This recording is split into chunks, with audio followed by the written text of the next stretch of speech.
All right, guys. Welcome back to another episode of Crossing Swords. As always, Do this, motherfucker.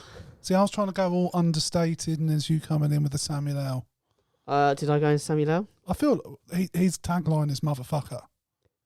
He can't own the word motherfucker. I mean, he does. That and no, he Kangol doesn't hats. own the word motherfucker. I mean, he does. No, he owns Kangol hats, and like, no doubt, he owns many. And the term he motherfucker. does not own the term motherfucker. If you were to ask anyone on the street, if I say the word motherfucker to you, what celebrity comes to mind? Or what person comes to mind? They're going to say Samuel L. Jackson. Yeah, but no one's going to jump out. Like, Sam Jackson's lawyers aren't going to jump out and be like... No, it's a metaphorical owning. It's not like whoever that celebrity was who tried to fucking coin a phrase or colour or whatever it was. Colour? Did someone try and coin a colour? Like Paris Hilton tried to do blue at some point, and it was amazing. Like, you can't own blue. Amazing. Cardi B tried to do ochre, didn't she? Who? Cardi B. Oh, okay, yeah. Is that the wet ass pussy? Yeah, that is. Listen, I don't want to make comments about her She's got a genital situation. I think she was quite open about her genital situation. Very too open. Yeah. Like, I'm for it. Like, so much so, she warned people to bring equipment to deal with the issue. If anything, it was quite informative. Yeah. Quite helpful. If you were going on a date... If you showed up with a bucket and a mop to a date, I think the woman might be getting the wrong end of the stick. Pardon the pun. Not Cardi. Or Megan. The woman might ask, like, what are you planning to do with that? Right, just in case. It's the implication. I mean, what's worse, turning up on a date with a mop and bucket, or getting back to her place and going, where do you keep your mop and bucket? I mean, she's not wifey material if you show up to the first date with a bucket and a mop and she goes home with you on the first date. Disagree. I think that's a connection. That's a match made in heaven. Absolutely no. You're the kind of douchebag to bring a mop and bucket to a date, and she said yes to it. You're the perfect combination. I disagree. Like, that's not a woman I want to settle down with. Would you turn up with a mop and bucket on a first date? Absolutely not. Well, then I don't think that's aimed at you. I don't think that's no, but I going to be made. definitely think I dated someone that had I turned up with a bucket and a bop. A bucket and a bop. A bucket and a mop. I do not think in any way it would have... Are we thinking about the same person? We absolutely are. No, it probably wouldn't. Yeah. But yeah, that is what it is. People, what do you think? Who owns, metaphorically, the phrase motherfucker? Well, I just don't know if he can put a claim on the word. It's like I think he can. When Cardi B tried to put on ochre, like, they were very clear, the legal team, that were like, well, you can't, it's attached to the word okay and you cannot own the word okay. It's quite a public word. But I don't hear okay when I hear that word. I'm not going to do it again. Like, it doesn't sound like a word, it sounds like a bird. And not in the misogynistic... Not in the misogynistic... I was just about to say. Of course you were, because you like painting that back picture. On the wet-ass pussy. I mean, is it misogynistic? Is it a crime to talk about wet-ass pussy? A succulent... I mean, I put you on American to a programme where there's famously a lack of... We're halfway through. What are you thinking? I've got to say, by the first of all... We're talking about a show that's phenomenal, by the way. It's trash telling at its finest. And it's called Virgin Island, and it's on Channel 4, and I recommend wholeheartedly that anyone listening to this, just pause the pod, go watch Virgin Island. Me and Steph were talking about it as well, because we were like, what a stunning setting. Oh, and yeah. We were like, if you went on holiday there, do you think all the really horny instructors would be there as well, just having an orgy every night in the tent next to you? I hope so. I'd like to think that's where their natural habitat is. It's just on an island tent in Croatia. I did have the thought, though, was it Jared Leto's island? Because he goes to a Croatian island. He does go to a Croatian island. Called Mars Island. I mean, I'm sure he doesn't actually own it. I get the feeling he just rents an island.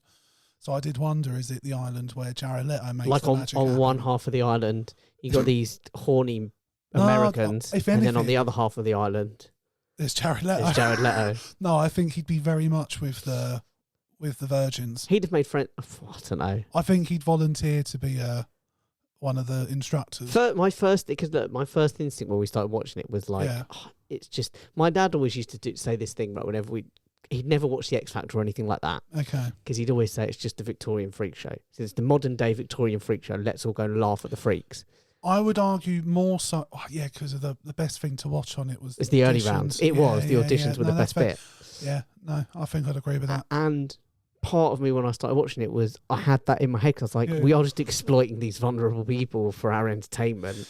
The only thing I would, maybe the production company is, But I would say, I think the people on the island, like the instructors and the counsellors, I genuinely believe they are trying. One of them to help counsellors, by these the way, is people. absolutely phenomenal. She's so good at her job. Which one? Kat, the black-haired woman. Yeah. She is actually very good. Are you talking about the one that, you know? I've not got that far. Right, okay. But you see it in the trailer, You see it in the trailer. Yeah.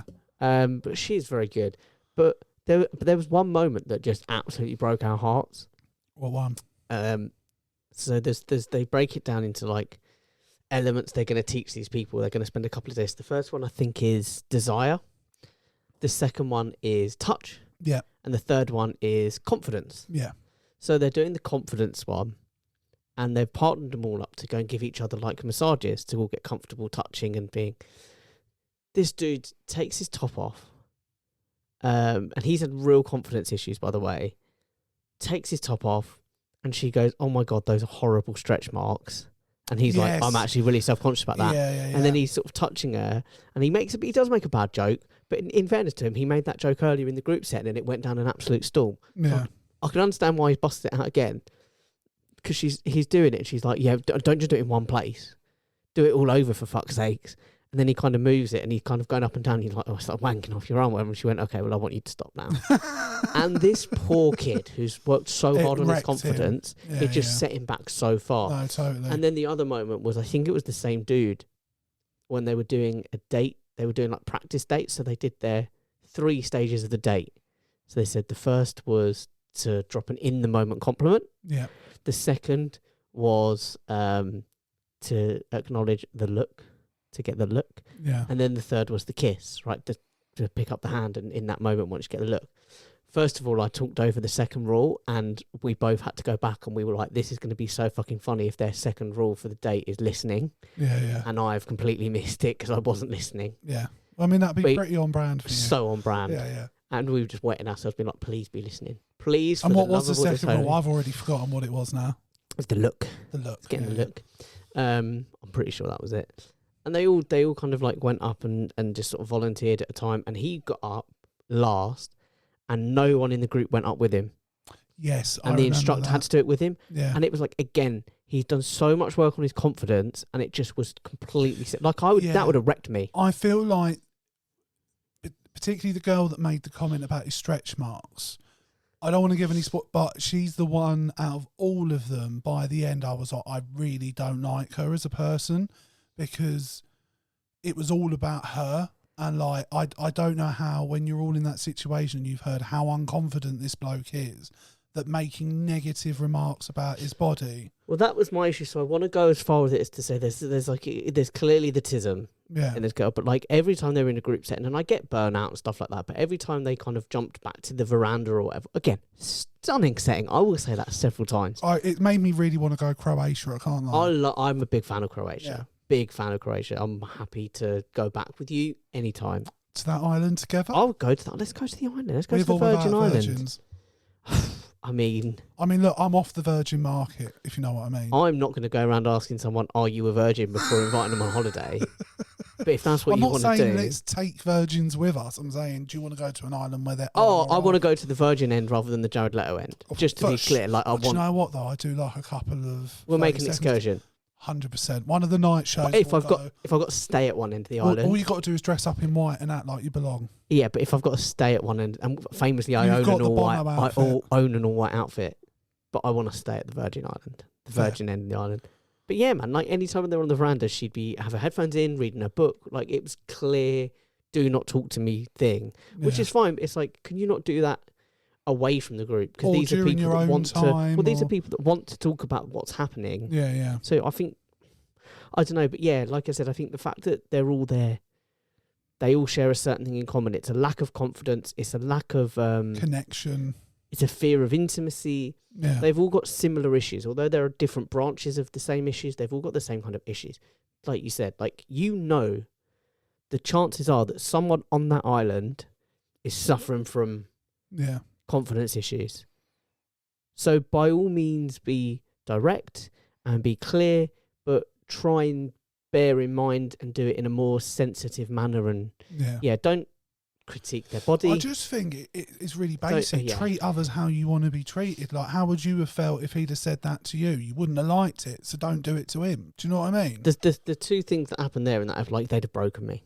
Yeah. I'll like emotional cards on the table. Yeah. I'd have gone back into my shell. I'd have not taken part in anything. Every single time they did like a group thing and went, we're going to do this, we're going to try this, I'd have been like, no, I'm not getting involved. Yeah. Every time they do a one-on-one, I'd just give bare minimum 1-word, 2-word answers. I'm not engaging at all because that is how far back that would have set me. Yeah. No, I mean, look, I think particularly for him in that situation, I mean, I could give you a not a spoiler from the show, but about like an update of him post-show. Has he had sex? I mean, it is sort of a spoiler for the show, I guess. It's up to you. No, let's keep it. Okay, no worries. You can ask me once you finished watching it, I suppose. But I don't think that'll be long.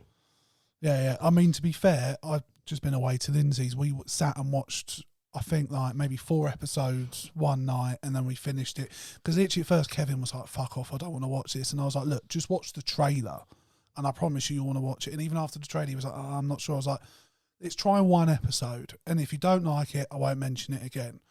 And we literally, within 5 minutes of putting it on, he was like, yeah, this is good. But I just felt like him in particular, like, so sorry for, because he'd done like 2 sessions in a row. Obviously, it's what edited and what we see, but he'd done like 2 sessions in a row where he'd come out buzzing and he really made leaps and bounds. So to then be cut down and sent back was tough watch. No, I think that moment in particular is why by the end of it I was like, no, I don't really like you as a human being, because it felt quite nasty. And if anything, it came across as you get to know her in the show that, like, I got the impression that maybe she did that as like a confidence boost for herself, like she got something out of making him feel shit about himself. Maybe. I could be wrong. I could be also the other moment that, like, to contrast it, and I might be reading this completely wrong, but the woman who discovers that she's actually gay, she goes in there as bi and she discovers that actually she's just gay. First of all, I'm so sorry, but I was like, man, just one date with you could have just ended that dilemma instantly. Yeah. It's been known to happen. It's happened. But then you had the guy who was like having issues with his gender identity. Yeah. And he kind of was like, I'm gender fluid. And he went and told her, as like the other LGBTQ person on the island. Yeah. And I got the vibe that she didn't really give a shit. Yeah. But she acted supportive anyway. Yeah. She didn't shut him down. She just went, that's really good for you, like, go you. But she didn't really want to engage more and be like, let's talk about it. She was just kind of like, yeah, okay. And maybe that could be because she's just had this big moment, you know, she's come to the realization that actually I am gay and this is who I am. It's a big moment for her. She's still processing it afterwards. Yeah, and then 100%. Someone else comes along and goes, oh yeah, by the way, I've had a massive realization. And I can imagine being like, oh, for fuck's sake, do you know what I mean? For fuck's sake. We need to get that, by the way. Mark Bonner. Mark one? From the Celebrity Traitors. Which one? His reaction to finding out who they are, or the one when I think, well, either, but Claire I think gets kicked out. I think, for fuck's sake, that one when Claire gets. Yeah, I think we can do that. Oh, so good. Yeah.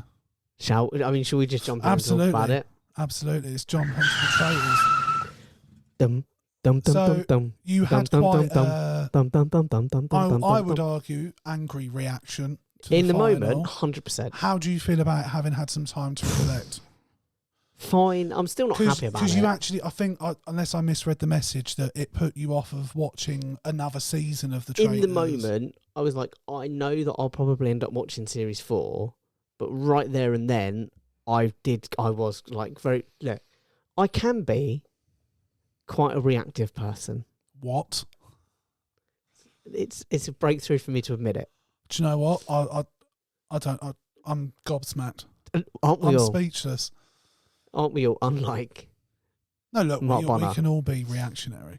No, but in the moment I was kind of like, oh, for fuck's sake, because I had such high hopes. So in the last, the episode before last, which you can go back and listen to in all good podcasts, retailers, providers, probably a better term, platforms, even better term. Yeah.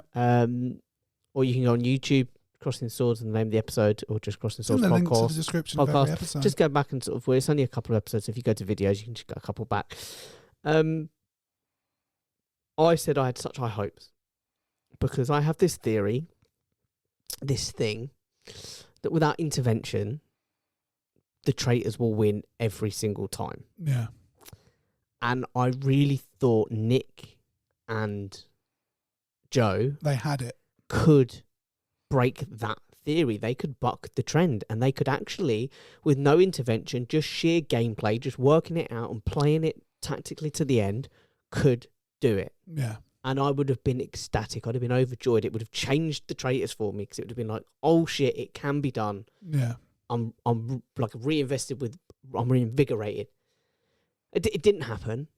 The mistake I think was made was on Joe Marler's part, and I think I kind of hinted this to you, said this to you on the night. I think Joe Marler, when he was talking to Nick a couple of episodes before the final, and he said, it's Kat and Alan, we're going to get them. Yeah.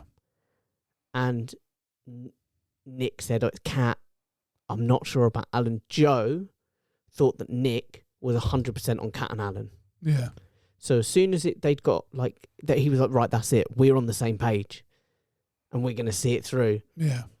And therefore he got confident because he relaxed. And there was a body language expert who actually said that in the last round table, Joe looked the calmest he'd ever looked, and bordering on arrogant, yeah. which ultimately is what part of the thing that sold Nick on turning on Joe. Which I like. Don't get me wrong, it made great telly. Yeah.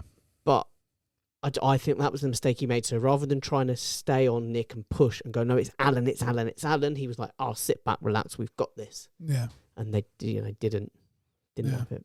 But also, I love Nick Mohammed, and I'm sure a lot of stuff was edited out. But if you or I are playing the game, yeah, and I've said to you, I don't know about Alan, I've got suspicions. Like, I'm not 100%. I don't know if he's a faithful, I don't know if he's I don't know. And it gets down to the final. Surely, if there's any suspicion, you've got to vote someone out. Yeah, yeah. You don't put the green sawdust or whatever it is in. Yeah. If there's any suspicion, you have to be 100% sure at the end. It's interesting. I listened to The Rest Is Entertainment, and they talked about it. And what's his face? Richard Osman said something that I hadn't really thought of. That in his opinion, there's something that happened that wasn't in the edit, because he said otherwise it doesn't really make that much sense why Nick did what he did. And even if there was something off the edit, it doesn't make sense why he ended the game when he did. That he should have gone down to him and David and then ended the game. And the thing is, I can't remember who I saw said it, but they were like, Alan Carr was the worst traitor I've ever seen. And it's spot on. Like, he wasn't a good traitor. Like, and I've watched other people's reactions to it. They were like, he laughed every time someone was mentioned being murdered. Literally, I think the night before the final, he laughs. They ask, is he a faithful? He goes, I'm faithful, and bursts out laughing. And everyone laughs with him. Down at the pit. And it's like, I don't know what more you need, really. And he forgot he had a shield. Well, yeah, that as well. And then I think Joe played a lot of games throughout the whole thing, and I can't understand why Nick, after trusting him for so long, right at the end goes, no, I was wrong all along and Joe's the bad guy. Because, I mean, you could argue that a traitor, it might be a smart game to, from the beginning, be one of the hunters and, like, go hell for leather after people. But especially towards the end, he tended to be right about who he was going after. So to me, it didn't make any sense whatsoever. Like you said, fantastic TV. But yeah, very disappointing. I mean, it didn't upset me. I just thought it was mental. Do you know what I mean? It hasn't put me off of watching it. But I think the thing that Alan was throughout was he was himself. Yeah, and therefore he was consistent. Yeah. Because that's something that in the traitors people will pick up on. If you do change, if you go, your energy is different one day to the next. Alan was never different. He was a sweaty ball of nerves the whole way through. Yeah. Deflecting with humour at every single thing. Yeah. So I think that benefited him.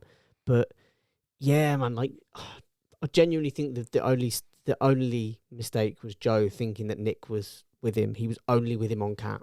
Yeah. 100%. Yeah. He should have worked on it. He needed to keep working on that theory and selling more on it. Yeah. That was the mistake. Yeah, I don't know. Like, it's another one where nothing intervened and the traitors won. See, I would just argue it was down to one person's like chain. Because what's weird for me was Nick was quite consistent throughout the whole thing, but at the end decided to go a completely different direction than he had gone the entire time. So I'd argue if he'd have just stayed the course and gone with his gut, he wouldn't have looked like a knob at the end of it. Nick's game plan the whole way through, and he'd kind of hinted at it with Kat. It was like, Kat, I'll get close. Well, he was like, I'll get close to the traitors. Yeah. And then turned on him at the end, and maybe he thought he was doing that with Joe as well. Maybe. It's just, maybe they left that out. Maybe like at some point he mentioned 100% it's all in the edit. It would be interesting to find out. I mean, to be fair, since Joe's been quite like chill about it and was just like, I love Nick, I love everyone. Like, I love Alan. Do you watch Uncloaked as well? I haven't. I've seen clips of it. There's like a bit where Nick Mohammed says that every time they text or use the group chat or anything, Joe Marler still refers to him as Judas. He says, but he does use a heart instead of the U. So he's like, I think the healing has begun. Yeah. Joe Marler is such a chill guy, by the way. So funny. He actually rubbed me up the wrong way during it sometimes because I thought he was a bit too aggressive at times. But in every other situation, like I've seen him on so many podcasts and things like that, and he genuinely seems like a genuine top-notch bloke. So, and Celia Imrie, like when she goes at some point, does she get voted out or killed, or she gets murdered by Alan in plain sight? But at some stage she turns to Joe and just says, I want to say thank you for being a gentleman since the moment I met you, and he just gives her a wink. I think she votes for him at one of the round tables or something, and he just gives her a wink to be like, yeah, it's all good. And I was like, yeah, like a woman like that doesn't give someone like that praise unless they're genuinely a nice person. But I think as well, I think David outed himself as a bit of an idiot. Is David, I was just working up to say this, is David the worst of the faithful? I mean, he's made it to the final, but I don't think he once had put down the name of I don't think he ever put down the name of a traitor. No. When they voted Jonathan, he did. Kat, didn't he? When they voted Jonathan, he voted Joe, maybe. Anyway, he didn't vote Jonathan. Yeah. When they voted Kat, he only voted Kat because tactically he knew Kat was getting votes against him. So it would help tie So he'd up. have to get Kat. It would be the only way he had to survive. I don't think he ever thought Kat was a traitor. I think he just knew tactically, I have to vote her. Yeah. And I know. He was always Nick's a bit of a sheep throughout the whole thing, to be honest. He's probably a traitor's wet dream in the sense of like very easily led and... Yeah, he did come up with a couple of theories. And then obviously, I know again it's the way it's edited, but then it looks as if he's the one that talks Nick onto Joe. Yeah. And it's it brings me back to my whole point about the traitors, that you're operating on no evidence in any direction. Do you know what I mean? Like, unless you catch someone saying or doing something that genuinely outs them as a traitor, like Alan laughing his arse off when you ask him if he's a faithful, that's probably the only... and even then, you could argue that's not concrete evidence. Look, but if I'm in the game, I'd have been on it like a hound. I'm sure I'd have got a lot of stuff wrong, but as soon as Alan forgot he had a shield, I'd have been like, nah. As a faithful, if I've got a shield, I'm relaxed because it means the only way I'm going is at banishment. Yeah, and if there's no real heat on me, then I'm not worried about it because I know it's unlikely I'm going to go and they can't murder me. I'm safe. And you're worried. You spend so much of the game, I think, worried about not upsetting the traitors, making sure that you're not getting too much heat. And there's all this stuff going on that for that one night or that one day, yeah, you can relax a little bit. So the fact that Alan didn't remember that, I'd have been on it. One thing they never really look at, it's quite rare, is that like with Joe, he was spot on about Jonathan, and he was always quite aggressive throughout the whole thing, and he got a lot wrong in the beginning. Yeah, didn't get voted out, and that's because he was wrong. They're not threatened by him, like they're following Joe to the wrong conclusion, so they're not worried. So he's safe. The minute... I've lost the point I was going to make now. Because he was right about Jonathan, and he was right about Jonathan, and they then still didn't vote. Oh no, I guess it doesn't really point anything out, does it? Because he's right about Jonathan, and they don't vote him out. Do you know what I mean? I can't remember the point I was going to make now. It's gone. It's a tough tightrope to walk. Yeah, but the fact is, Joe picked up on it, being Kat and Alan and Jonathan. He got all three. Yeah. Nick picked up on. I guess the point I was making was that if they vote him out, it then looks more obvious that it's them because he was a threat. Do you know what I mean? Yeah. So maybe then that would have been an indication to me, maybe he's onto something, because they're not voting him out because it would look obvious why they did so. Yeah. So, yeah. But no, I think probably Joe's the standout for me throughout the whole series, just in terms of he was involved in all the big moments, wasn't he? Yeah, also him on that last challenge when Nick kept dropping the thing on his head. That was just funny. Oh, as well, when Alan was like, put it in my bum bag. He's like, we ain't got time for your fucking bum bag. Overall, I just think it was a really good crop of celebrities, good bunch of people, and it was fun. I mean, the only person I was probably disappointed in was Stephen Fry. I just wanted more from him. Yeah. I think he was the one that came with the biggest reputation in the game in terms of everyone thought he was going to smash it. And I think that ultimately it put pressure on him, not from viewers, but from in the castle. Well, they all thought, Joe, there's an interview with Joe Marler where he says, I went in thinking, because he says, those reputations, he's like, they exist. He said, I went in thinking Stephen's really smart. He said, so I'll just follow Stephen and see what Stephen does. And he says, and after a few days, I was like, well, Stephen's a fucking idiot. I need to do my own thing. Well, Stephen's probably academically... I think what we're saying is that the more intelligent you are academically, the more likely you are to second-guess absolutely everything and probably come to the wrong conclusion, rather than someone with perhaps more street smarts would be more likely to follow. It shows there's different types of intelligence. It's like I've always said, so David Baddiel is a very knowledgeable and academic person, but when you watch him on Taskmaster, he's a fucking idiot. Yeah, he's useless. Like, he couldn't even get his hand on his hip. They put your hand on your hip and he put it in the wrong place. And he was like, this is your hip. And it's like, Dave, you're a fucking moron. Yeah, yeah. But there's different levels. But in no way am I saying he's not smart. No, but there's different types. Yeah, and it's Stephen Fry. No way I'm saying he's not smart, but I don't think he was bad at the game. I think he was working against his... probably was. I think he was just working against his reputation. Yeah. And like you said, he second-guessed himself a couple of times. But I think that's probably where David failed, and with Nick. So, like, 3 of the most intelligent people in there kept coming to the wrong conclusions. Yeah, that's true. Can I just, as a tiny segue, I feel like Celebrity Traitors has kind of changed the game for a lot of other shows.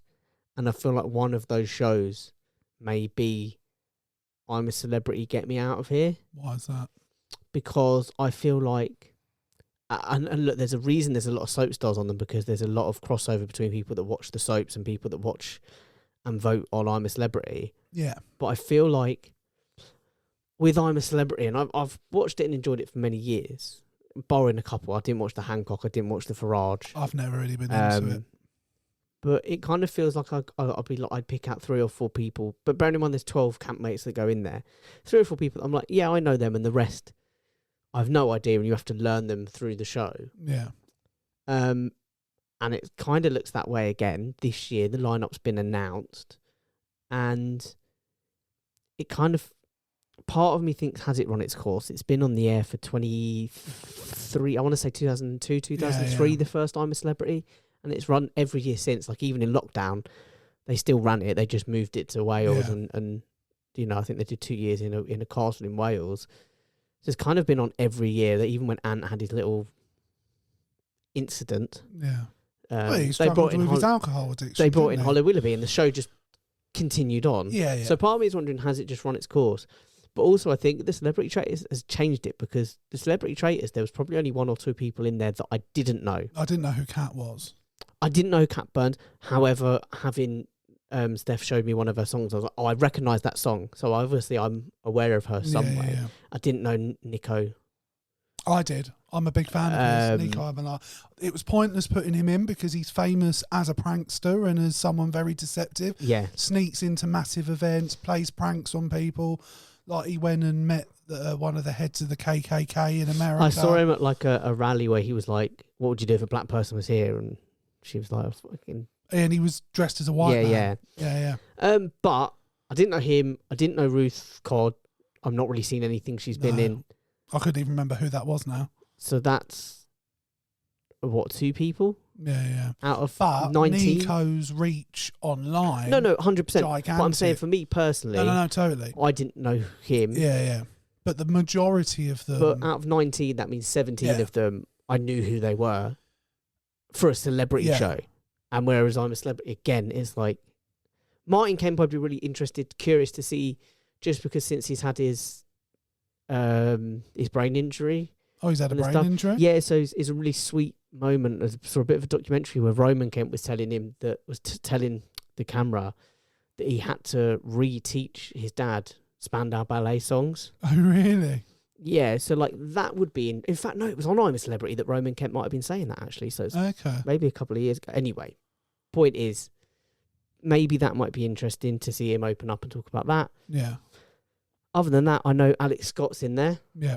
I know Ruby Wax. I know who she is. And I know Kelly Brook. I wouldn't necessarily say that I want to see Kelly Brook or anything she's in. Every man wants to see Kelly Brook. Yeah, like look, she's going to be great in the shower scene. But they've also introduced a new rule this year. What's that? So you know how there's been this historic trend on I'm a Celebrity where if someone's shit at a task and they scream and they're like, oh, get me out of here, the public just keeps voting them back in. Yeah. They've now introduced a 2-task limit.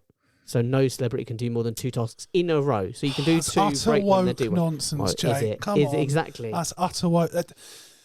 It's fucking with shit you don't need to. But fuck shows with, like that, and it? Big Brother again, which has just come back in the last couple of years, had a bigger cast this year. Had arguably one of its most famous runs of celebrity housemates.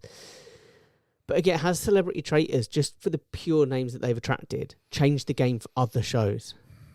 I don't think so. I think the reason it's been so successful is the non-celebrity show was really successful. And it's the first I'd hate for us to go down the American route. I think it's the first one. Everyone knows what it is. Like, everyone's heard of it. Yeah. I think it will have done massive things for almost everyone in there in terms of, like, they'll get more work since having been in it. I doubt the pay is as good as I'm a Celeb. And I think for I'm a Celeb, the problem for that show is they have to give people a lot of money because no one wants to go to also, I think Australian jungle and eat shit and eat cock. And Traitors is a charity thing. The prize pot goes to the charity, whereas the I'm a Celeb, they just get paid to be in there. There's nothing but it's a horrible experience by and large. Like, you get starved, like you're away from your family for God knows how long. Like I said, sleeping in hammocks, having to empty a dunny, like it's not a fun experience. Yes, you can have a career benefit from it, but do you think other shows feel the need to try and do something to compete because they can't get the star names that Traitors did? I think the longer the Traitors goes on, it will just go down a similar path. I don't think you'll see. You might get some big names in the next one, but I don't think you'll get as star-studded a cast as you just had. If they do, it will be for maybe a few, because you'll run out of names. Like, there's not that many British celebrities. That's why I'm a Celeb has to get to a point though. Like, how long does that last, and how many of them are? Because the thing is, for this one, it's the first one, so like more people are going to be up for it. Whereas, and like, you listen to people like, it's long old days. Again, you're away from your family for a long time.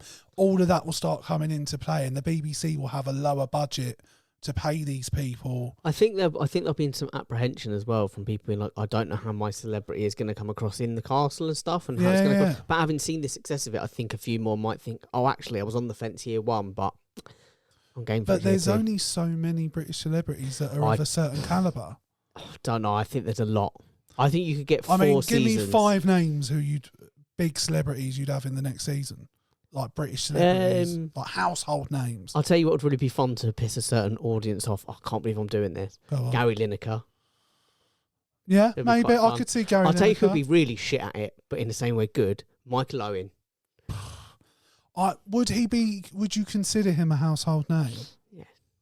But like the comedians, there's still a shit ton of comedians that haven't been in. Yeah, you could put comedians in. But again, I think like, I think it will depend massively on the benefit the celebrities that have just been in it have post being in it. Do you know what I mean?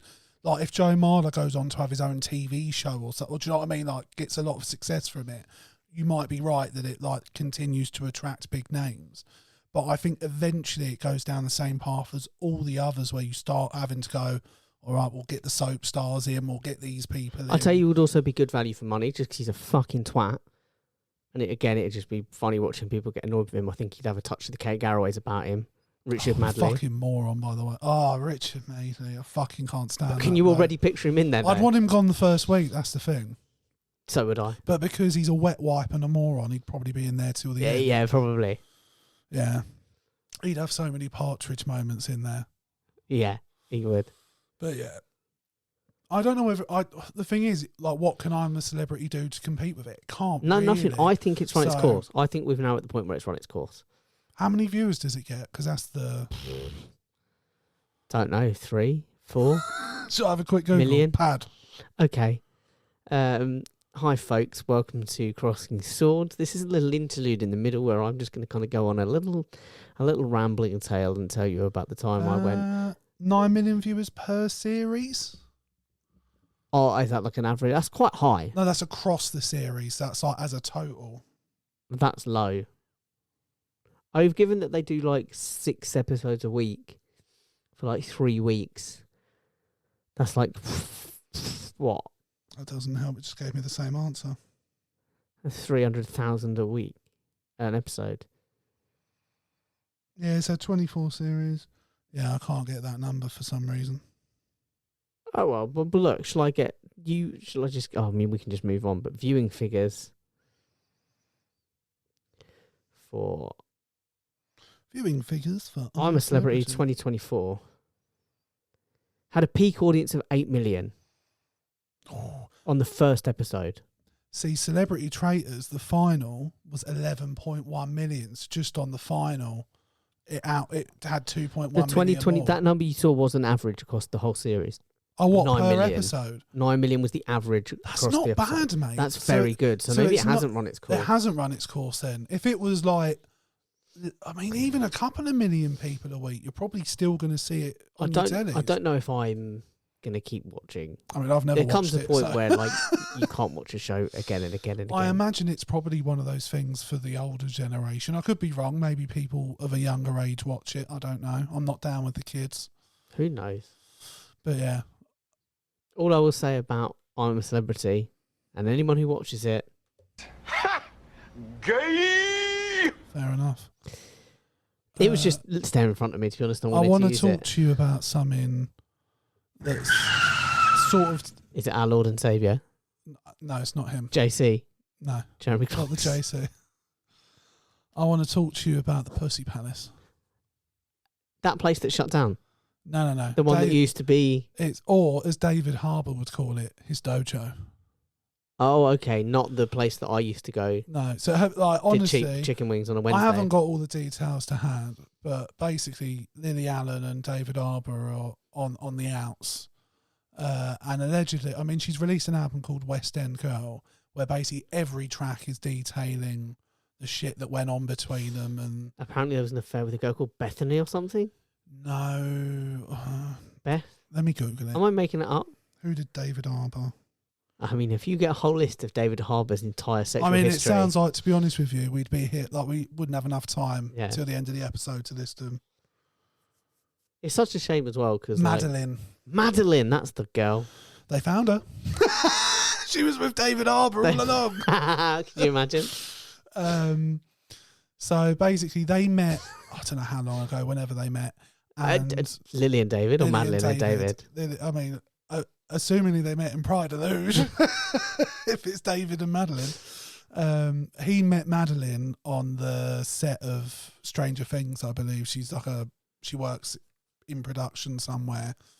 But basically Lily Allen's released an album detailing all of his activities and the shit he got up to and all the things he's done. Have you listened to it? No.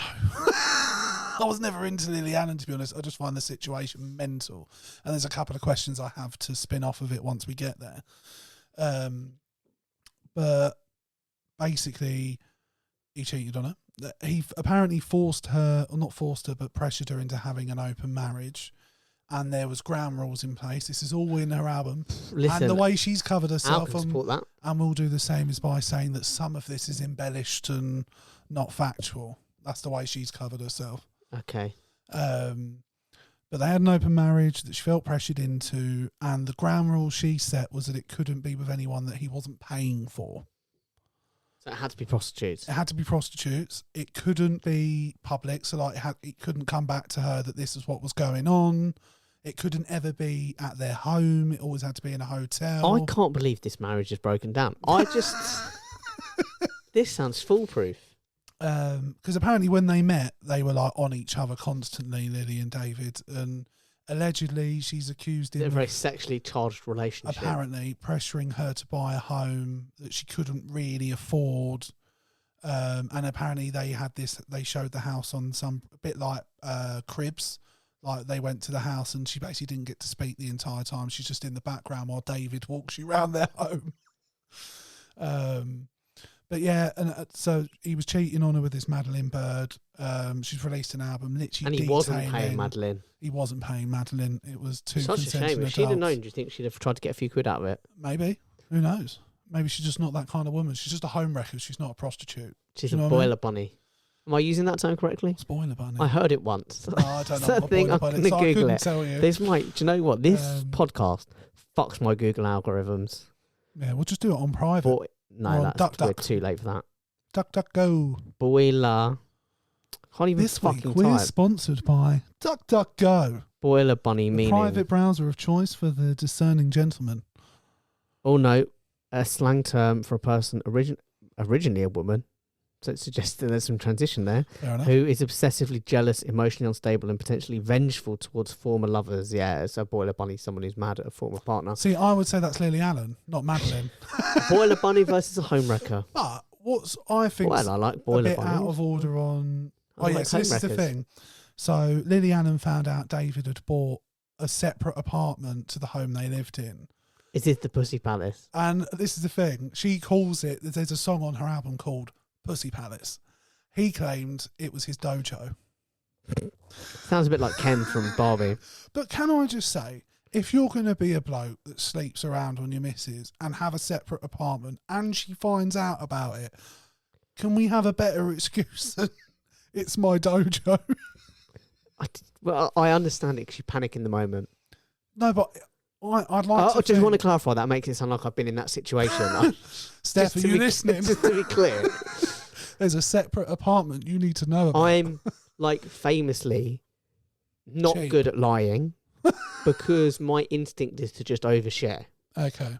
So like I would out myself quicker than anything. So if I'd bought an apartment separate from you, let's say, I'd probably tell you something. I'd be like, there's a letter been sent to the house by the estate agents. You've said you bought a flat in Mayfair, but we have this massive house that I can't afford that you made me buy. I've opened up our marriage to other women. What's this apartment for? Well, I know I'd probably to say other men. something, Sorry, to other men. I'd probably say something like, "Oh, this is really nice. Like this dining. Can cover. I see it? Works in." No, I'd be like, "It works in here, but I think in like my apartment's got like a different vibe to it." And you'd be like, "You're what?" I'd be like, "Oh, just a little thing. Just like I just completely out myself." Yeah. Dojo. What would you have said? I mean, I wouldn't have let her find out to begin with, to be fair. Keep that hoe on lockdown. Yes! Look, if you're going to be a bloke that steps out on your marriage and own a separate apartment, which is the Pussy Palace, Jake. Do we know how she found out? Oh, no idea. She found out. Women find these things out. Maybe she followed him. Madeline called her and went, "Do you have the address for David's apartment? Because I need to put it into Google Maps and I can't remember it." Well, this is the thing. Apparently, Lily Allen contacted Madeline to be like, "What's going on here? Are you a prostitute, basically?"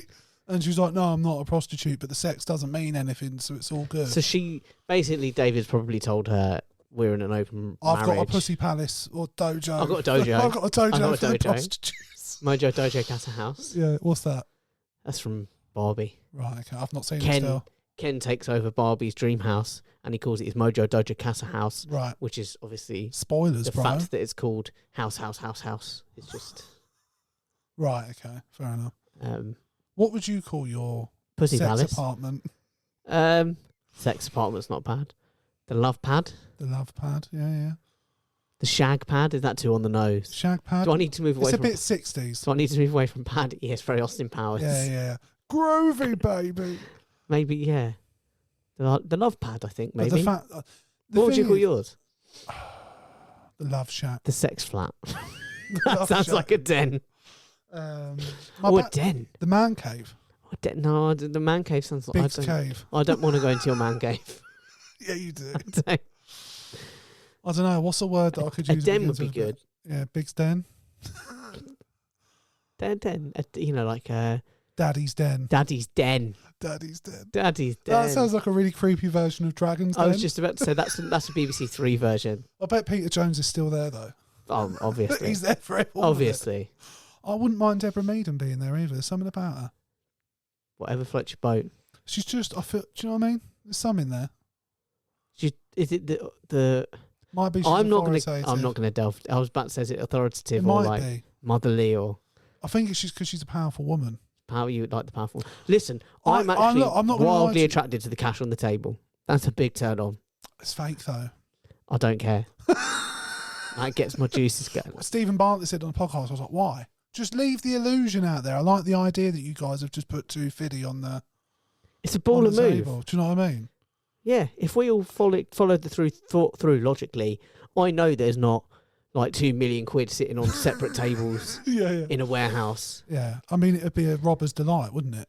Well, it's the Peter Kay thing, isn't it? Go on Dragon's Den with a shotgun and a sack. Oh, is it? Fair enough. What's your idea, Peter? It's like, I'll tell you what it is. You put the money in that sack and I don't shoot you. Yeah, I like it. It's a foolproof business plan. But anyway, what were we talking about? Mojo Dojo, David Harbour's Pussy Daddy's Palace. Den. Daddy's Den. Daddy's Den has got a ring to it. It's a bit creepy at the same time, though, isn't it? Depends what floor it's on. Because if you're in the basement, it changes. No. But if I've got his money, it's penthouse. If you're in the basement, it's Daddy's Dungeon. Daddy's Dungeon. Is that worse? If you're in the top, it's Daddy's Den. Daddy's London Dungeon. But Daddy's Penthouse is... I don't like Daddy's Penthouse. I think you can still call it Daddy's Den, top floor. I think I'm going to stick with Love Pad. No, I'm digging Daddy's Love Shack. Den. And just have the B-52s I did say on that repeat. earlier. Yeah, You completely banked it. So, yeah. I didn't hear it. Sorry. But what I think's a bit... Do you think it's fair for her to do what she's done and release an album that just... Because he's not really got a right of reply, has he? Like, I mean, he could do an interview about it, but I doubt it's going to go well for him. Like, no bloke that turns up to him and going, all right, yeah, I did have a pussy palace. All right, yes, I did want an open marriage. I think that's probably karma, though, isn't it? If you've pressured your wife into something that she didn't really want, and then she's given you these conditions, which are still, given that she doesn't want it at all, they're still pretty reasonable conditions. And then you've broken those conditions. If you're her, though, why are you staying in the relationship? If you don't want an open marriage... His dick must be really good. I mean, it must be fucking, when it's flaccid, 8 thick. Do you know what I mean? I think he must have like the timing of the rhythm of a, I don't know, something that's got... What's the thing they penetrate the ground with? Do you know what I mean? Jackhammer. It must be like that. Just... But 100%. Rhythmic. 100%. Yeah, I mean, look, I don't think it's fair that she's done it, because I think she was in a position that if she didn't want an open marriage, don't have an open marriage. Because I feel like if you're going to let someone sleep around, fine, she's put rules on it. I mean, I personally don't really see, like, is it appropriate to be like, yeah, you can sleep around, but make sure they're professional? I think coercive control in a relationship is a lot more common than we think, and I would never, ever begrudge or blame a victim of coercive control. Is she a victim? Abuse. She's a victim of coercive control. Of course she's a victim of coercive control. We don't know. You're making massive assumptions. She's forced him into something. If everything is right, and she's been forced into something she didn't want. An absolute scumbag. I don't know. But I just feel like it's difficult, innit? Because to say someone with means can't ever be in a vulnerable position seems really unfair. Yeah. But she's also always put herself across as a very strong, independent, and arguably powerful woman. So like, I feel like she should have felt, and this could say she has self-worth issues. I don't know. There could be all sorts of things at play. But I'd like to think someone in that position, if it's really not what she wants, don't go along with it. When you get into an abusive relationship, all kinds of things change. I don't know if she's made accusations of abuse. You're adding that in. Well, she has made accusations of abuse. You said you've not heard anything about it. She's made accusations of coercive abuse. If coercive control is a form of abuse. Well, she said she felt pressured into an open marriage. You're making massive assumptions that it's coercive abuse. Well, how's that? What? How is that not coercive abuse? How's that not coercive control? Forcing you into something you didn't really want. Well, the thing is, he can't. How I don't understand how he could force her though.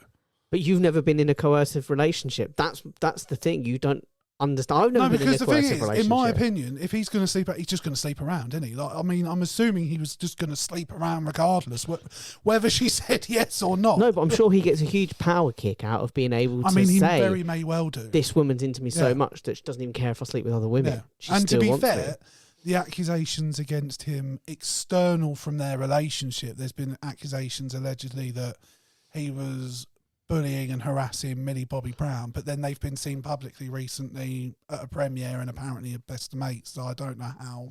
Again, there's so much you don't know about behind the scenes when the producers turn around and go, you get out there and you fucking promote the shit out of this show. Yeah. No, but for me, there's so many question marks. The only thing I'm now going to throw a spanner in the works, to release an album outing someone for being a cheater and a dickhead, she cheated on her last husband herself. She had an affair. So is it not hypocritical to then release an album? Perhaps. Because I think it is. Perhaps. I'm sure her last husband's seething. Probably. Or laughing. He's probably like, what? Laughing, being like... Yeah. Because apparently she was married to some sort of salt of the earth bloke last time. It was like a plumber or something. So, yeah. I just think it's mental, the whole situation. The fact she's... And like, apparently the album's shit. Like, apparently it doesn't listen well, and she made it in like 10 days. And people I've heard reviewing it have said, like, you can tell it was done very quickly. So, yeah. But the hype around it is the marketing. Oh, totally. I mean, I think one of the songs, the highest one of the songs has got to is 4th in the charts. And the album, I think, is 12th in the charts. So it's not, like, stratospheric. But, yeah, the attention around it is massive. But, yeah. Just bringing the story to the table, bro. I'm for it. Yeah. I'm all for discussing it. Yeah. Fair enough. Well, look, we may get more developments in the future. But as soon as I heard Pussy Palace, I was like, this is a CrossingSwords story. Yeah, you were in. Pussy Palace, I'm on board. And famously, so is David Harbour. 100%. 100% that man. Are you a Stranger Things fan? Because I've not watched it. I tried watching a few episodes and it's just a bit weird and I didn't really get it. No, I really liked it. Okay. Is it worth hanging in on? Or yeah. Have you watched it all the way? Well, yeah, up to obviously there's one more series to come. Yeah. The only thing I don't like about it, and it's something that I have an issue with streaming a little bit, is sometimes I feel like the pacing of streaming series can be a bit off, because it's like, I'm all for, if you've got a story in the middle of the series that you need to tell the story, it's important, or even it's a break of pace, or for whatever reason it's in there, but actually most of the show's 40 minutes and this one's only 25. Yeah. Releasing the 20, don't pad it out. I'm all for that. Yeah. But sometimes then you get series like this where it's kind of like, okay, they're all going to be like an hour-long episode. It's like, can you not just do, instead of like 5-hour-long episodes, can you not do like 10, 40 minutes? I don't know. That's what it amounts to the same amount of viewing. That's fair. So no, it's a minor issue. Is it one of those shows, it comes across to me that it'll be one of those shows that I'm left with more questions than answers, or does it answer the questions it's putting out? It's all built towards this. Right, quite clearly been building towards this. What, this final season? This final season, yeah. Okay, fair enough. Final... I'll have to check it out at some point. But am I just going to be thinking of the Pussy Palace while I'm watching it? Who isn't? Fair enough. Right, what you got for me, bro? What have I got? What do you want? Listen, we're now comfortably through November. Yep. Halloween's behind us. It is. Guy Fawkes Night is behind us. We're facing down the barrel of Christmas. We're facing down the barrel of Christmas. And do you know what? Wokery is running amok. And Christmas is being ruined left, right and centre. Don't tell me there's black people in adverts Happy holidays. And you can't say this, you can't do this, you can't put Christmas on packaging and all this, that and the other, despite the fact that you absolutely can do all those things and you can say Merry Christmas. Well, Christmas has been cancelled in one part of the country. Is it Kent? It's Kent. Yeah. It's Kent. It's reform-controlled Kent. Okay. Talk to me. So it's at that time of the year where councils are just getting ready to put all the Christmas lights up. And then, listen, they're gonna do it. Yeah. It's going to be huge. It's going to be the best lights. It's going to be Christmas. It's going to be... Donald Trump, by the way, wants to sue the BBC. I don't know if you've seen this for £1 billion or whatever it is. Allegedly. Well, he's threatened to, hasn't he? Yeah. Anyway, that's not the here or there. Once the developments of that have settled, I think we'll come back to that. So Kent Council, they're getting ready and they're going to go, right, okay, let's go and have a look at these lamps. We're going to hang these lights. It's going to be very much, the little kiddies are going to love it. Yeah. Everyone's going to bring Christmas spirit up. We'll get Nigel down to turn them on. Right. The only problem is a lot of these lampposts have got Union Jacks on them. Or Union flags, I should say. They're Union Jacks when they're at sea, of course. They've got Union flags on them. Right, well, they were put up there. Take the flag down. They were put up there by key Reform voters. So we don't really want to take them down because then we'll look bad and we'll look unpatriotic. So no Christmas lights. No Christmas lights because we can't take down the flags. And that has been an actual response you can't write it because the Reform Party and the Reform voters are the ones that bang on every year about Christmas is cancelled and this, that and the other. And then Christmas was pretty much literally cancelled by Reform because of the patriotic hanging of the flags. The flag shaggers. And the flag shaggers. They've ruined Christmas. They've ruined Christmas big too far. I know. Only in Kent, though. We'll be all right. Yeah, we'll be fine. Yeah, we'll be fine. I hope.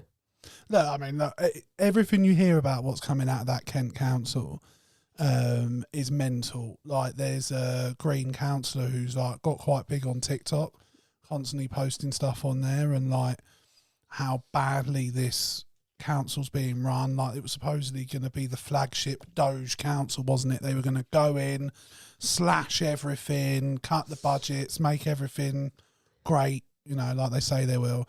And they've gone in and gone, fuck, there's nothing unnecessary. Like, this is bare. Like, this is bare bones. Unnecessary. What the fuck are we going to do? If anything, we need more money. Yeah. If anything, they were right. So we're going to raise council tax. Despite saying we're not going to touch council tax, we're going to have to raise it because this place is fucked. Yeah. So you notice they're not bragging about Kent like they were at the start when they first. No, they're very quiet about it now. Yeah. And everything that comes out about it, I'm like, yeah, of course. Like, it's a lovely little microcosm of what Reform would do. Well, Keir if they got in charge. Keir Starmer, Ed Davey brought it up the other day in an interview where he was like, he sort of said, "Oh, do you remember when Reform were telling us how great Kent was going to be?" He was like, we should all still be looking at Kent as a cautionary tale of what the country will be like under. Yeah. Sadly, all the people that need to see what's happening there aren't seeing what's happening there. No, but you couldn't make it, could you? If Christmas was going to be cancelled in one part of the world, in one part of the country, cancelled by a Reform council in a Reform control, it's up there. I mean, could they? It's up there. Could they not lower the flags, then put the lights up? Have them at half-mast? They already are, most of them. I know. Did you see this? Well, the interaction that's going around on social media. I saw it this morning, just while we're on the whole flag thing, where these two guys have got a ladder up against a lamppost and they're climbing up, putting it in because they've apparently had donations from the whole street to do the flags things. And this old boy comes out of his house. The lamppost is literally on his like next to his driveway, and he says, "Look, sorry fellas, I really don't want this here in front of my house. So, you know, could you please put it come down and move on to the next bit of the street?"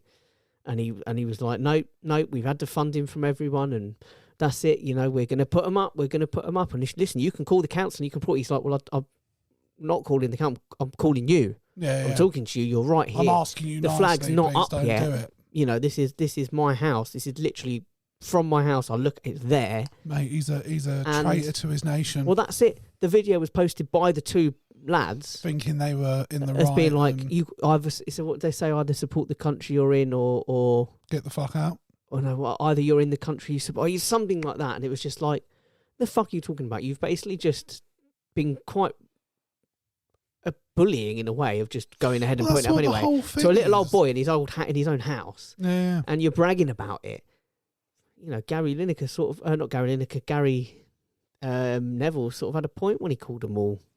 Yeah, and he got called out. Well, I'm not going to say what he called them, but yeah. Wanker, so far, they're proving him right, though, aren't they? The thing is, the people that are doing it don't actually. The only thing they give a shit about is that it's scaring people. That's all they want. They want to intimidate people. That's what it was done for. It wasn't done for patriotism. It wasn't to be like, oh, look, we're all together. Because if you gave a shit about how everyone felt, you wouldn't be doing it. So, no. Yeah. So no, look, it doesn't shock me that when someone asked quite politely, "Can you not hang that outside my house?" that they told him to go do one, basically. In as many words. Yeah. In as many words, right? Yeah. Knuckle scraping wankers. I want you all to know that we are fighting the fake news. And that's fake news. Please. What, they're knuckle scraping? They're patriotic heroes. What have you got for me, my man? We could talk about Prince Andrew. Listen.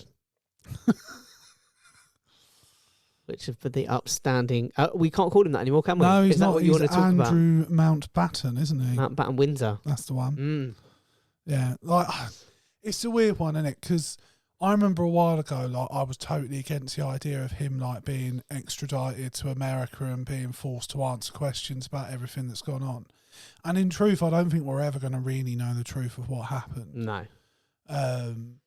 It's all a bit, for me, it feels like it's for show, all of it. Because, like, he's not cut off. He's just not known as a prince anymore. And he's got moved from one house to another house. From one massive house to one slightly smaller massive house. Is it not, like, the level of entitlement of someone? Because apparently one of the big sticking points for him was that, what about Fergie? She still needs a house. And it's like, why the fuck does your ex-wife, who got to keep her title after your divorce, need a home? Do you know what I mean? Like, surely she's fine. But yeah, it's mental. I mean, in an ideal world, what do you think should happen? He should answer for his crime. You don't give £12 million to someone you've never met because you didn't do anything with them. He just felt sorry. I think it highlights as well the difference in relationship between. So, like, there's an interesting. I know someone whose mum, they've been without their dad for a few years. Their mum's just passed away, and they've got a sibling who's quite is dependent on other people. Yeah, and it's very different. I realise I'm going a long way around this, but bear with me. So, like, the difference between a relationship between a mum and a child and siblings, in that the siblings are immediately like, we're not going to not support our sibling, but there's going to be a lot tougher love. Like, we're not going to do everything that you did. And it's like, whereas their mum would kind of be like, oh, excellent, you know, I'll make sure that this is okay. And they're like, I'm not doing any of fucking that shit. Yeah. You're like, you're on your own. You're big enough and bad enough. And if you can't make it work, then you're going to have to go without, kind of thing. And it sounds cruel. I think Charles, I guess, is kind of displaying the difference between a mother and their son and a brother, because he's kind of a bit like, well, look, my reputation, I need to distance myself from you. I can't, protect you. It's really weird because just before they did it, there was supposed to be a meeting between the king and Andrew, and it was going to be at Andrew's residence at the time. Is it the Royal Lodge, the one he's been kicked out of now? And apparently the palace notified the press that this meeting was going to be happening. So obviously the press turn up at the Royal Lodge or to the gates of it. And there was so many press that the king apparently then cancelled the trip and it didn't happen. And then we had the announcement. But I did think it was weird that they were like, we want the press there, but not too many press. Do you know what I mean? Yeah, well, it's a classic palace move, isn't it, to control the narrative? It feels to me, I don't think Charles actually did want to get rid of him, because I don't understand why he wouldn't have done it sooner if he did. Like, if he was disgusted by what happened, it would have been one of the first things he did when he became One king. of the interesting things is that they've removed his medal, haven't they? Have they? The medals. What, his military service? Yeah, so like there's certain medals. So when you, and obviously I'm not a military man, but I've listened to quite a lot of people talking about this in the last week or so, because it's been an interesting discussion to be had, and I guess I'll ask your opinion on it. So obviously in the royals, they get fast tracked up and they get a lot of medals that maybe they shouldn't, but each campaign comes in the middle. So if you served in that campaign, if you were boots on the ground, you get a medal that says you were there. Yeah. And so obviously he served during the Falklands. He was there. Yeah. Boots on the, feet in the helicopter, but he was there, actively there. And they've taken that one, have they? And they've taken that one away, and I've heard a lot of soldiers. I heard one soldier who said conduct unbecoming that they strip it or something. Possibly, I've not seen the full reason, but I did see that one soldier was kind of said, like, look, the furthest thing from a royalist. He says, I think it's absolutely disgusting what he's done, and I think there's no doubt that he has done it. He says, however, he did serve. That medal is his, like, regardless of what else. He says, and I'm all for taking everything else away. And he says, but that's for him in a military eyes. I think I have to be consistent on this because I felt annoyed when this exact thing didn't happen to Harry. Like, I don't think he's been stripped of any of his service, but when he comes back to the country for any official engagement, he's not allowed to wear his military uniform, and I don't really understand why. Because he served. Yeah, and like he served probably closer to the front lines than Andrew did, and everything you hear about how, and like he then created the Invictus Games and things like that. Do you know what I mean? And like has genuinely tried to be a force for good for ex-forces members and stuff like that. And I think it is a shame to treat someone who has risked their life and has genuinely tried to do good, to do that to him. I feel differently about Andrew in terms of the things he's done. But as you said, if he served in the military and he did the time and he served in that war, and it's war that's still, although it's controversial, it's still very close to a lot of people's hearts in this country, it does seem odd to strip him of the medal. But it depends who did it. If it was the military who did it because they're like, it's conduct unbecoming and he doesn't deserve, like, maybe I'd feel slightly... I think the royals have stripped it. But if it's the royals that stripped it, I don't really understand why. What would you, in an ideal situation, what would be your outcome here? I think now my feeling towards the royals is very different. I was always quite pro-monarchy, and there's, particularly since Charles has got in, and just it felt quite... I think I said before that because the Queen was around for so long, like we were born into the longest reign in our history, and you could argue she did a good service, but the more the Andrew stuff goes on, the more it changes the way I feel about the Queen we had, because it's hard to believe that some of this stuff wouldn't have been on, and she's the one who paid the payoff to get him off, essentially. I think, yeah, he probably should have to at least be investigated because we don't know the truth. I probably think if he went over to America, something would happen to him. Do you know what I mean? I think he'd probably die in some way because he's going to know shit that people don't want to come out. And he's going to get the Epstein treatment, you think? Probably. That's what happened to Gouffre. Like she committed suicide 2 days after getting hit by a bus. We don't talk about Epstein.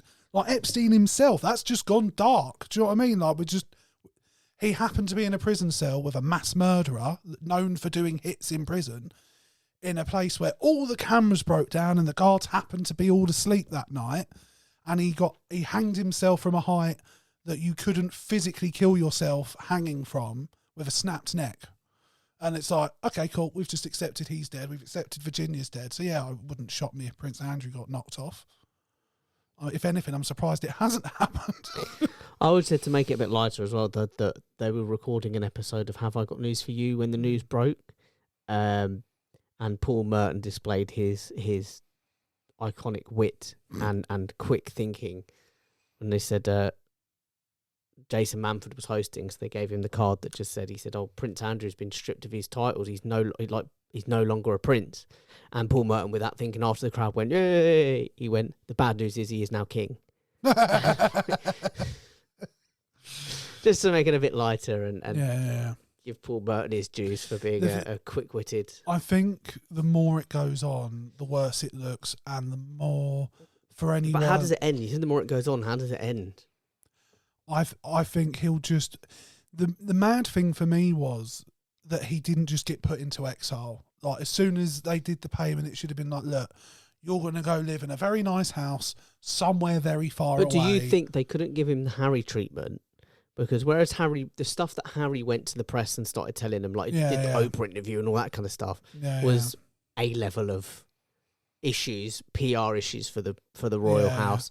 The shit Andrew would say, no, but the shit Andrew would say, is it a sense of keep that dickhead close because he's going to fuck it up. He literally told us all he'd cut off ties with Epstein and then was photoed like a week later. Yeah, like we need to keep this dickhead I felt like I needed to get some closure. Like we were trying to just stay quiet and ride it out, and this motherfucker went on TV and said he didn't sweat, and he remembered having a very specific Pizza Express. Like the thing is, fucking can't trust him. That was iconic, by the way. No, I think what they should have said to him, like, look, you're never going to be seen publicly again. You're going to live in exile somewhere. Like they're going to kill him. You're going to have a very comfortable life. You're never going to want for anything, but no one is either going to know where you are or see your fucking face again. Can you keep him quiet in a day like this? Day and age like this? Yeah, put him somewhere. Like, come on, tell me the Royals don't have somewhere they could send him. I think he'd be found. We still have places around the world. I think he'd be found. Maybe, but like, what you can't do is allow him to slowly slip him, because that was what was happening. He was coming back into the royal fold, wasn't he? Yeah. Like, he was showing up at events. He was in family photos. It's like, what are you doing? Like, who's advising the? Like, again, I feel like this is a job for us. Oh man, we could do a job. I could go like, Charles, mate, what the fuck are you doing? Why is he in the family photo? Listen, I've got this queued up here ready. I would kick down the door to the PR room and be like, what are we doing? Fired. No one let that man near a microphone ever again. That man can't be seen publicly, like, as little as possible. Like, are you telling me we can't put him in a hut somewhere on one of our bits? Like, they own the Dutch. Maybe a Pizza Hut. They are the largest landowner in Cornwall. Pizza, can we not shove sweat. him somewhere in Cornwall? Do you know what I mean? Like, there's so many options. Give him an MJ. Put him in the Chagos. Get him an operation that completely changes his complexion, and then send him out into the wild. Send him back out there to continue nonsense. And then look, he's like, I used to be a royal, you know. No one's going to believe him. This weirdly pigmented black man wandering around. Yeah, and like when you hear he was the favourite child of the Queen's as well, it just sends a chill down your spine. Because it's funny, before this all happened... Bit Nancy that, mate. One of the things I read online a few times was that basically Charles didn't want to deal with it because it's his brother, and, you know, it's interesting. And I kind of get that. You can understand it, but at the same time, if you find out your brother's allegedly a nonce, like, would you have anything to do with your brother ever again? I would struggle.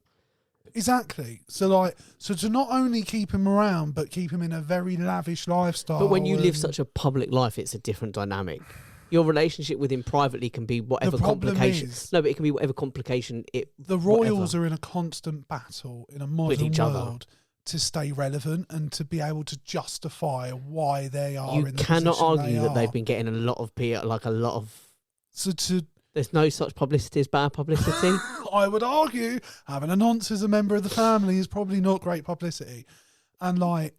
The thing I heard was that basically Charles didn't want to deal with it, and that the plan was when William took over, he was just he's gone. Like, again, like sort of my idea that he's just going to get put to the side somewhere until he dies. He won't be at any royal engagements, no family events, no family photos. He would be ostracised completely. Again, still living in a nice house. Can I just say, if we go to the Virgin Island and we're virgins on one side, and Andrew on the other. Andrew's somewhere in the middle. He'll be with Jared Leto, won't he? Fuming. He'll be with Jared Leto. I'm not accusing Jared Leto of being a It pedophile. sounds like you're accusing Jared Leto of running a paedophile. He's been accused of a lot of stuff, but paedophilia is not one of them.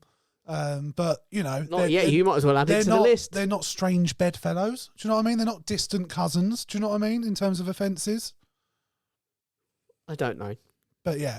I'm not involved in any of that stuff. But in a modern world where you need to be able to justify your meaning, your contribution, what you bring to our society, having a nonce as a member of the family isn't a good look. Do you know what I mean? It's not a good look. And it's to a have bad nonce, look. like that you've paid to keep someone silent, who, to be honest, you didn't really... Who you had nothing to do with. Who you had nothing to do with, and she died under very normal circumstances. Totally normal circumstances. Which, again, feeds into the narrative of, like, the conspiracy around the rules. Like, do they just bump people off whenever they know things we don't want them I think to? It's bigger than the royals. I think this paedophile ring is I think global. It goes as high as you possibly can. Yeah, I think so. Everything I've, like, and you know me, I like a conspiracy. The things I've heard about Epstein is, and I've heard it over and over again from different people, is that he wasn't just working for one intelligence agency, he was most likely working for two or three, the main ones being CIA, Mossad, and probably even Russia,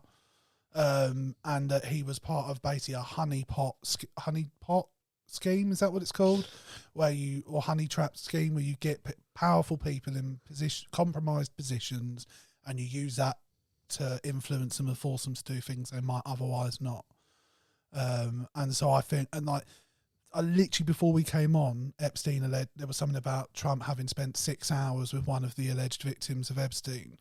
So like, it goes as high as it possibly can, and spreads 100% it goes wide really as high. It possibly can. Forget about the people who forget about the rulers, leaders of the world. It's the people who rule them. That's where it goes. It goes all the way to the top. It's literally all I've the no power doubt in my brokers. mind. Yeah, no, totally.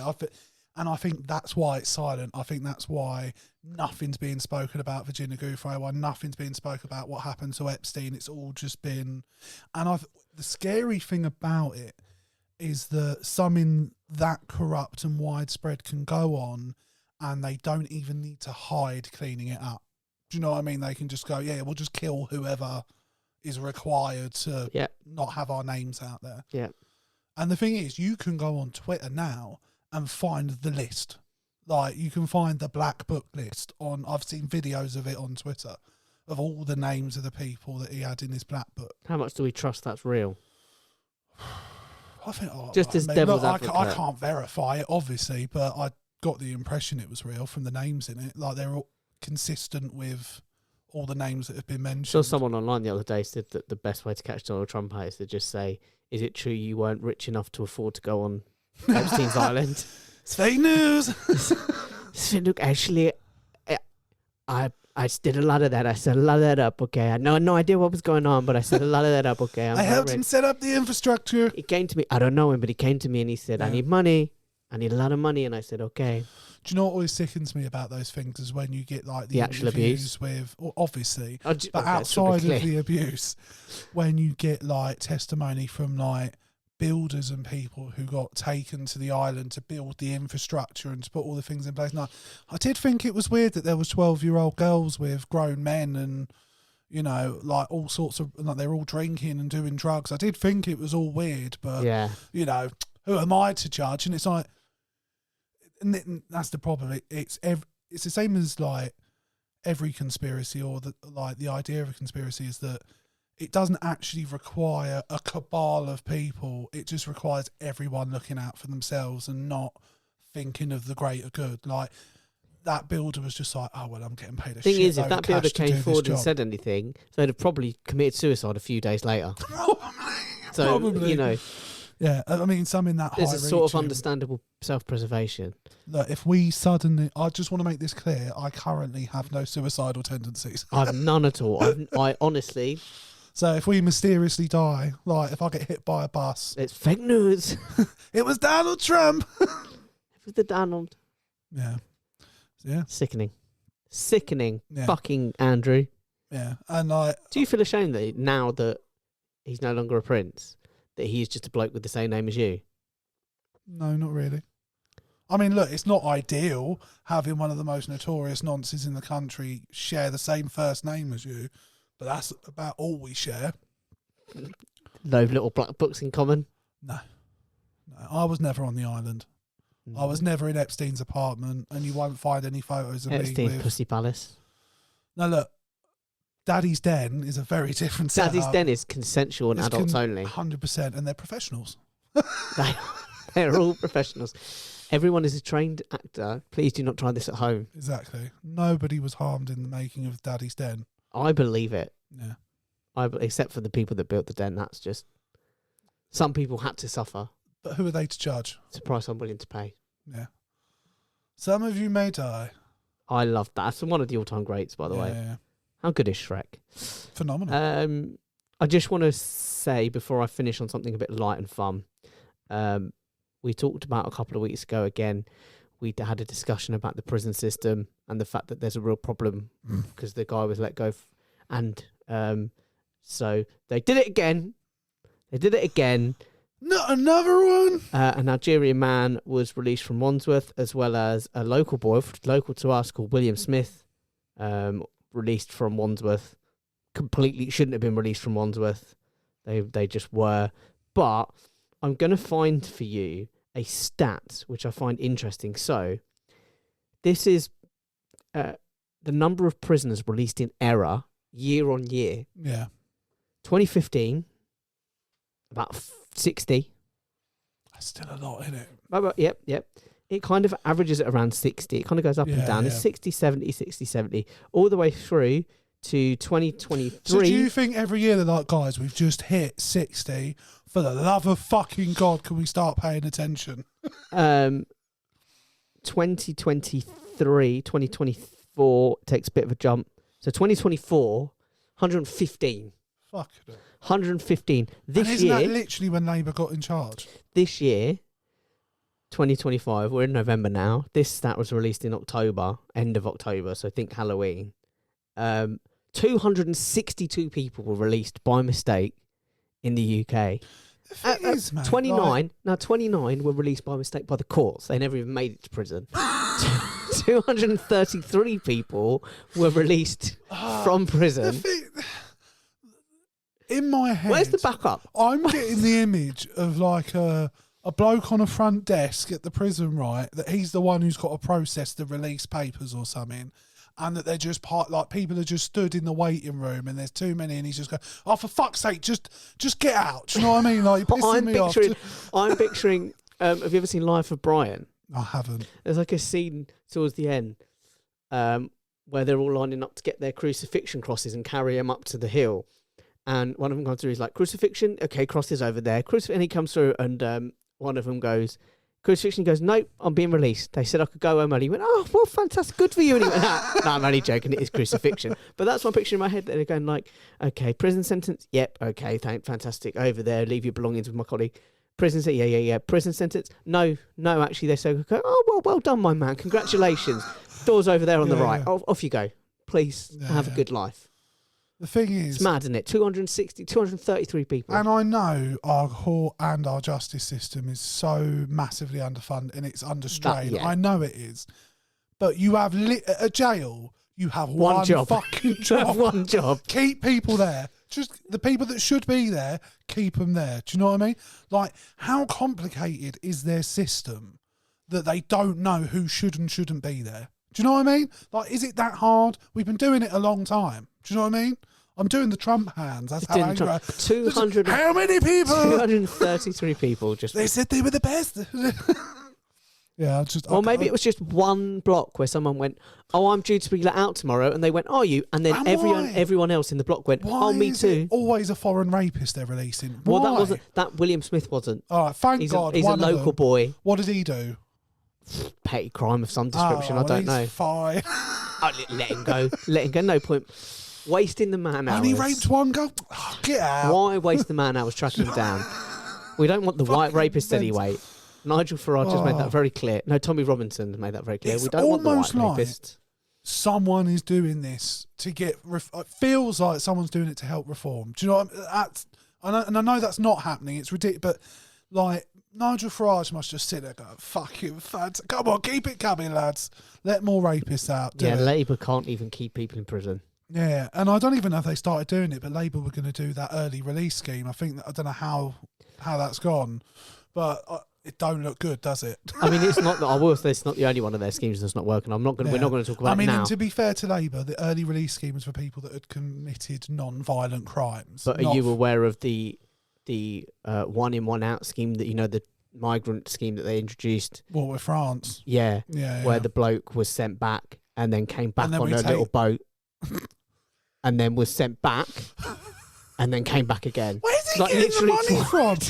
Famously, these crossings cost thousands of pounds for them. The point is, where's he getting the money? The point as well is this is meant to. No one. This is meant to end, like, really put an end to the drug, to the smuggling and to the small boats. We're just feeding them customers. We're just giving them repeat business. That is a business model that famously does not have many repeat customers. Yeah. We're just feeding them back to them. Do you know, it was funny? I was listening to, I think his name's Femi. Femi. Yeah. And he's a really good political commentator. Very good. And I heard him. He did a debate at Oxford. He knows his shit. And he talked about the fact that, obviously we know that we had the powers within the EU to do all the things that we currently want to do, like deport, and we chose not to. Like famously, when Theresa May was Foreign Secretary or Home Secretary, whatever position she held, she didn't use the powers that were available to her, apart from the Windrush generation, where she fucked them over. But we had the powers to do it, and that by and large, the immigration we were having was productive, a benefit to the economy, and people weren't a drain on the system. Since leaving the EU, we've obviously undone the control we had over it, but the immigration we are now getting is unskilled, is less productive, and is damaging to our economy because we haven't got the powers. We haven't got the control. So he was like, all the things we were promised, like taking back control, leaving the EU, is just completely fallen flat on its face.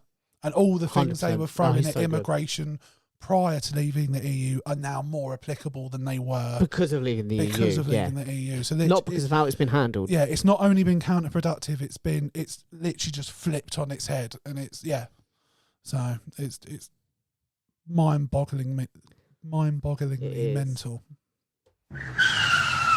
Go on, can I end on a fun one? I'm going to squeeze on a fun one. Are you aware of the most French story to have ever come out of anything ever in the last week? No. Oh, okay. That I'm going to save time. We're going to go for that big time. Yeah. No. Picture it. You're a 77-year-old man, and you've gone out I'm assuming baguette in one hand, fag in the other because I'm French. You've gone out for a little bike ride to the shops. Oh, mate, I'm a talented man. These are the French. Yeah. I don't fuck around. He's got his little shopping, and he's on his way home, and the road kind of gives way, and he falls 130 feet down a ravine. Right. And the bike's fucked. He's found 3 days later.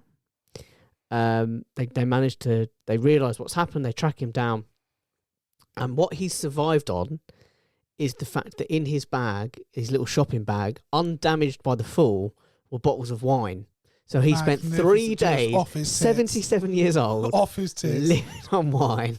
That is very French. It couldn't be more French. Yeah, now, there's been this. I heard a commentator, a comedian, saying that perhaps this was a fictionalised story that he's told his missus when he's got back home after like a massive 3-day. I was down a ravine. Love, you won't believe this. He's walked in gutted. Yeah. No, but I couldn't picture anything more French. A 77-year-old man on a bicycle, first and foremost. Yeah. And then surviving on nothing but wine for 3 days. In my mind, it's red wine. I don't know why. 100% it's red wine. In my head. You think French, you think red wine. Because I think as well, red's easier to drink at a warmer temperature. Yeah, for sure. So like not in the fridge. Only you know that, you Tory.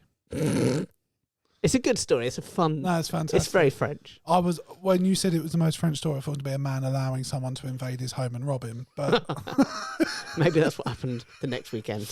Yeah, maybe.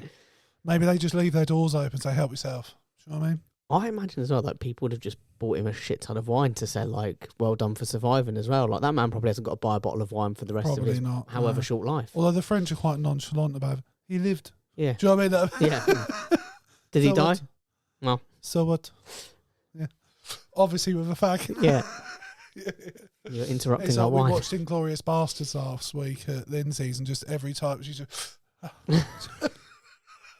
But I just wanted to end on that nice, fun French it. story. It's a story of resilience in the face of wine. Yeah, just don't change French. Oh, please never change. No. Like, as much as I hate, as an Englishman, I'm taught to hate French. Yeah. It's in our DNA. But I begrudgingly love them. Yeah, I admire them. Who they are. I admire them. Yeah. They don't take no shit. When they protest... Unless they're invaded. They protest. Yeah. Yeah, they roll over at a sign of invasion. Look, when their government tries to fuck them over, they're on it. They are on it. Yeah, they'll destroy the capital. And do you remember that picture when they were... They're Katniss in it. When the thing was on fire, like the city was on fire and burning, and there was that picture of the bloke with a fag and a wine in the street. I didn't even see it. I just immediately... Let it burn. He's literally like sat at an outside cafe while the rest of the city burns. He's like, oh. Red wine in his other hand. This is Paris. This is what happens. So what? Is it Paris? We're just doing the French thing. It's just another Tuesday. C'est the Français? Yes. Mm. I think maybe next time we should just do the whole podcast, French accent, with a fag in our hands. Doesn't have to be lit, but just, do you know what I mean? Wouldn't be very French if it wasn't. And then we'll have a cigarette. We'll have a coffee at the first half, like an espresso in the first half. Coffee. Well, if the fag doesn't have to be lit, you don't have to drink that. And then we'll switch to wine. You don't like wine either. So I don't know why. They like a beer. Can I just hold a baguette? Like a beer. Not my baguette. Can I hold your baguette? Always. Can we have your baguette in a basket? In what basket? It's a good question. Is it your basket? It was one of the options. I was waiting for you to go, it's going straight in my basket. Do you know what? How old school is that now? It's epic, though. That's like Vine days, Can I be honest with you? I never got into the going straight in my basket. Really? No. I did for a bit. I did. Never floated my boat straight in my basket. You used to go into co-ops a lot, so... So it was always on your radar. Yeah. Yeah, no, never floated my boat. Never came in mine. Bastard. I know. Never had a chance to put anything of yours in his basket. Anyway. I'm going to quickly rattle off. Guys, let us know. I can't even remember what we've discussed now, but, you know, what do you think should happen to Prince Andrew? Do you think the monarchy's still relevant? What else did we discuss? Traitors. Should Lily Allen have made the album? Yeah. Is I'm a Celebrity done for? Yeah. There's so much to get through. Yeah. Who would you like to see on the next Celebrity Traitors? Let us know. That's something we should. And also, where are you from? We've heard the most French story. What's the most you story from your country? Share with us. Let us know your stereotypes and what people think of you. Please do. Yeah, we love it. I need to do the socials first. You can find us, Jake pointed at the screen, on Facebook at Crossing Swords, on Twitter at Swords Crossing, on Instagram and TikTok at CrossingSwords_podcast. You can email us at CrossingSwords19@gmail.com. And if you want to see our beautiful, sexy faces, not just hear our dulcet tones, check out YouTube. If you're listening to this on audio, just click on the description of the episode. You'll find a link to all our socials and our YouTube. If you have a moment, click on one of the episodes. Drop us a like, share it to someone. Even if you don't like them, share it. They'll enjoy it. We love you, and we'll see you next time. Bye.